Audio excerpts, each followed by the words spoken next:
In our next unit, we are going to be reading a novel set during the Civil Rights Movement. I know you've studied this in social studies this year, but as a reminder, this took place in our country in the 1950s and 1960s.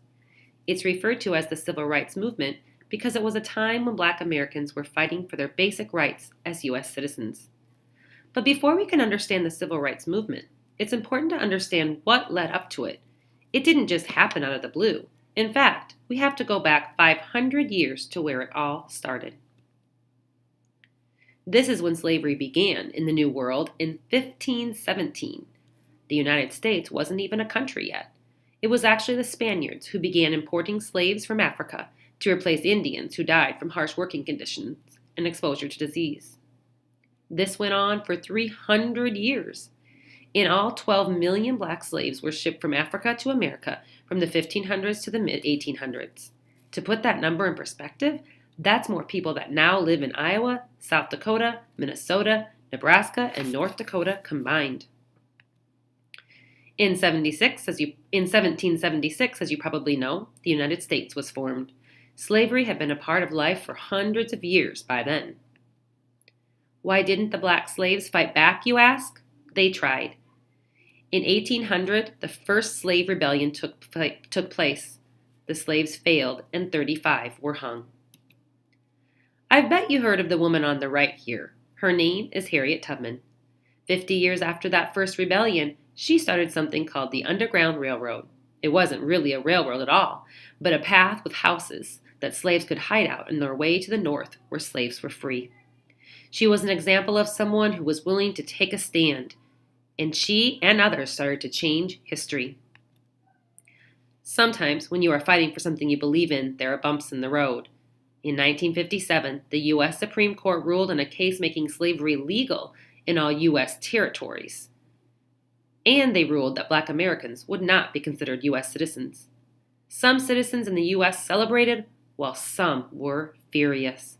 The country seemed to be divided on their opinions regarding slavery. In 1861, the Civil War began. The North fought to abolish slavery, while the South fought to keep it legal. 4 years into the war, President Abraham Lincoln signed the Emancipation Proclamation, which freed all slaves. 3 years later, in 1865, the war ended and slavery was abolished in all states and territories. Blacks had never had rights before. They had been controlled by their owners. They had to start from scratch with only the clothes on their back.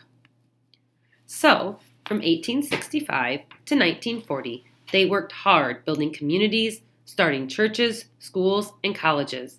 Black authors, musicians, and inventors emerge and celebrate success. However, this did not mean that everything was perfect and wonderful for Black Americans. Far from it. Many white Americans, especially from the South, were not happy about the decision to end slavery and didn't feel blacks deserved the limited rights they did have. In 1925, the Ku Klux Klan had an all-time high membership of 4 million people. Many lynchings of black Americans took place in the South. Black Americans continued to make slow but sure progress. In 1947, Jackie Robinson became the first African American baseball player in the major leagues. But black Americans were not satisfied, and rightly so. Even though slavery had been abolished nearly 100 years ago, black Americans did not have the same rights as white Americans.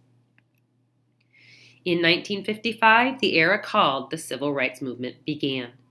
2 important things happened that year that set the Civil Rights Movement in motion. Jet magazine published a picture of the brutal slaying of 15-year-old Emmett Till, which took place in the South. His picture is on the bottom left. Also in 1955, the now famous Rosa Parks refused to give up her seat on the bus to a white person. This started a boycott of buses, the first of a string of non-violent protests. As some whites and blacks fought for equal rights during this time, many fought against it. This created a lot of tension, conflict, and even violence in our country for the next several years.